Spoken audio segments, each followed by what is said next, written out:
Hey gamers, GamingWithMelkor here, bringing you another Clash Royale deck spotlight video. This is going to be a deck that I've been using a lot lately, guys, and I'm absolutely loving. And it is absolutely amazing in Legendary Arena. Now don't get me wrong, it has been going through a bit of a dry patch this moment, getting a number of draws on the bounce, but nonetheless it is still performing far better than most other decks in Legendary Arena at this moment in time.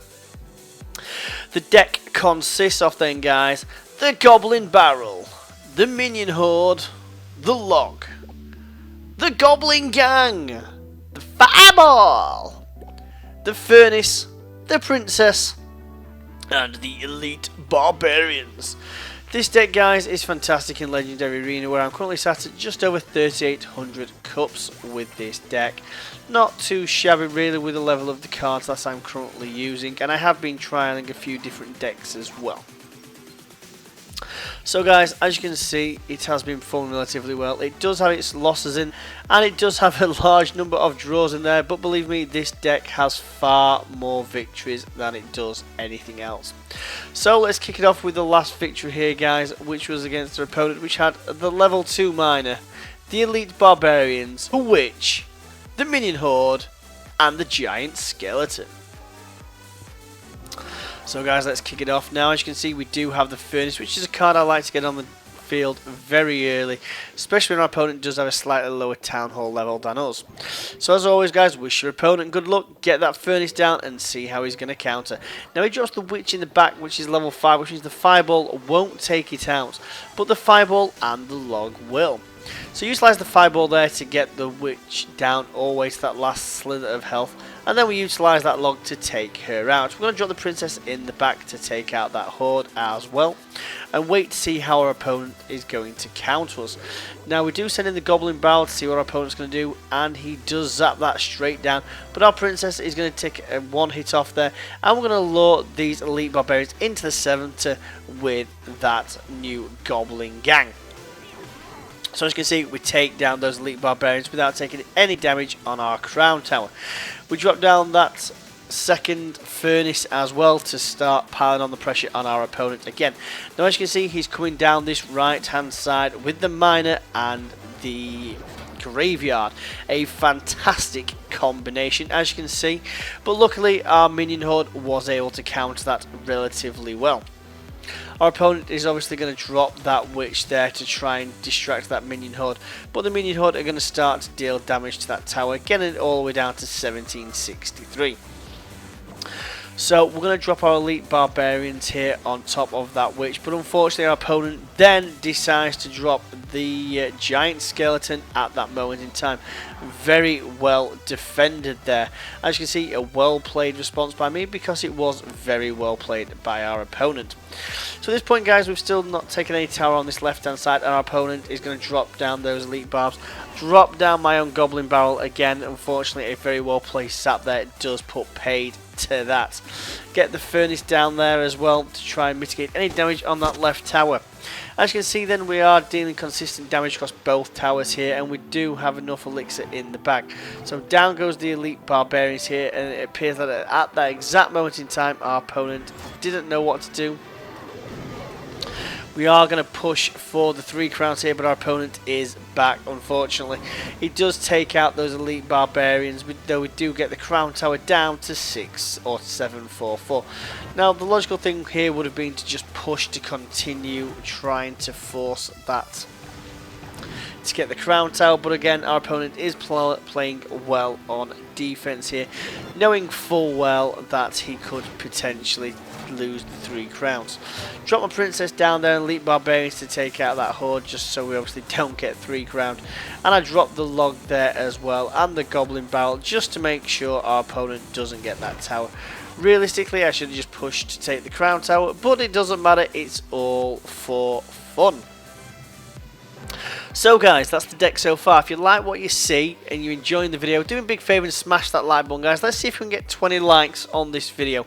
And if you've not subscribed to this channel as well, don't forget to subscribe for more amazing content on Clash Royale. Plenty of deck spotlights, and also I'm introducing a large number of other games into my game etiquette as well. So let's have a look here at this 1-0 victory against the Royal Giant combined with the Elite Barbarians. A very interesting deck here, guys, which our opponent played very, very well. So as you can see, we do have the Furnace, which will be the first card down on the playing field. As always, again, wishing our opponent good luck. Our opponent then obviously decides to fireball the Furnace and our tower. Can't blame him at this moment in time. He's then going to drop his Musketeer down. Now, I do like to fireball my Musketeers, but I'm just going to drop the Princess down in the back for the time being, while we pair with our Princess. And then we're going to drop our Elite Barbarians on that Musketeer's head. Then we're going to send in our own Goblin Barrel while we take out those Elite Barbarians. But a very well placed zap spell by our opponent. Goblin Horde in there. Just to the Goblin Gang, sorry, to slow down our opponent. See how he's going to counter it. Now he does drop his minions on top of those, which was a fair play. So at this point, guys, we have a very small advantage here. But obviously, as our opponent was obviously lower level than us, they've actually dealt more damage than we have at this point. So we're not performing that well. That Musketeer again, putting paid dividends to that, and a very well placed fireball as well, leaving us in a very poor position. So we're going to allow our elixir to build back up because obviously we do have those Elite Barbarians ready to go, but we do know our opponent does have the Elite Barbarians and zap spell ready. Obviously we haven't seen the Royal Giant or the Furnace at this point. So in goes my Goblin Barrel, and it's at that point our opponent decides to show us his Royal Giant. So I counter push down the opposite side of the field with my own Elite Barbarians, hoping to take out that tower on the counter. Unfortunately, our opponent does drop down his own Elite Barbarians at that point. So I drop down the Furnace and the Goblin Gang to take out that Royal Giant. Very well placed log spell there from our opponent. So I do have my fireball ready here to take out those minions and that Royal Giant before I can do too much damage. But at this point, guys, we are in a massively losing position. We drop down the Princess and the Goblin Barrel to try and take out that tower, but a well-placed zap and Musketeer again put paid to that. So down goes my Royal Giant and then the Goblin Gang on top of that Royal Giant. Another well-placed log as well by our opponent there, taking our tower down to 261. Not good. Oh, a very well-placed fireball there as well. Log spell trying to take us out there, but unfortunately our opponent counters again. Our opponent is playing so well on defense here, but we do manage to get the Princess down, and we do get those down as well, and we get the tower all the way down to 400. Oh, just as we hit overtime, we take the tower with that fireball. Our opponent should have concentrated on taking that tower on the opposite side instead of switching his field of play. And that's the good thing about this deck, guys. It can come from behind, it can come from in the lead, it can do just about anything. As you can see here, we took out a 3 Musketeer deck. We had a very interesting Golem deck here as well, which we will show you as well. This deck, guys, is so much fun, I tell you, especially if you like goblins. So we've got the Furnace again, guys, which we are going to drop down on the battlefield. Wait to see what our opponent's going to do. I don't like being behind on elixir, but I don't like wasting elixir as well. Now he drops down, obviously, as you can see, the pump. So I'm just going to fireball the pump. I don't think that's a bad elixir trade personally in this day and age. Some people still don't like it, but personally, because I get to do that added damage and I get to take that pump down all the way as well, I'm more than happy to do that. So I'm sending in my Goblin Barrel, followed by my Elite Barbarians. Our opponent does choose to zap them, and a very well placed Skeleton Horde there as well, followed by those minions. Means we only get that tower down to 23-27. I drop the Princess in the back to try and mitigate the damage from those minions, and we're going to allow our elixir to build back up here. Now, as you can see, our opponent does again places down another collector. So what am I going to do? It's time to fireball! And then he drops down his Electro Wizard, a card I'm still yet to get, I'm afraid, guys. So I drop down the Furnace to try and assist in taking that down. Our opponent does have his own fireball up, and again he uses his fireball, taking our tower down to just over 2000 HP. Thinking our opponent was slightly low on elixir, I dropped that skeleton horde there to try and stop him getting that extra 1 elixir, which just about happened, but unfortunately that zap spell did come in handy. So at this point, guys, we are slightly behind on the elixir chase, as we are fully aware. But we know we can beat our opponent if we play the safe game.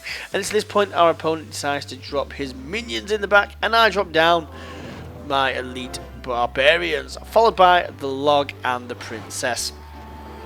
So the Princess is our Goblin Gang. So at this point, guys, we are ever so slightly ahead in the elixir race on this tower. So we're going to drop down the furnace yet again and wait to see what our opponent's going to do. And again, he drops down his collector. Again, fireball! As our opponent fireballs our furnace. Oh, the swine! So, in goes the Elite Barbarians, and in goes the Goblin Barrel again. Our opponent obviously drops his Elite Barbarians down, but luckily I have my Princess, and I had that them fire spirits as well. So we're going to drop down the furnace here. Very slow there from me. And I drop down the furnace on the opposite side of the field. Now I know a log and a fireball will take out that tower, so down goes the log, down goes the fireball, giving us that 1 crown lead. Our opponent obviously does drop his Elite Barbarians, so I drop my goblins on there just to mitigate it. But it's not needed for another 1-0 victory. So guys, that is the deck, and it is so good, Legendary Arena. The deck consists of the Goblin Barrel, the Minion Horde, the Log, the Goblin Gang, the Fireball, the Furnace, the Princess, and the Elite Barbarians. So guys, that's it from me. If you like what you see, comment below, let me know. If you've not subscribed already, do me a massive favour, guys, and smash that subscribe button, and I'll see you gamers next time.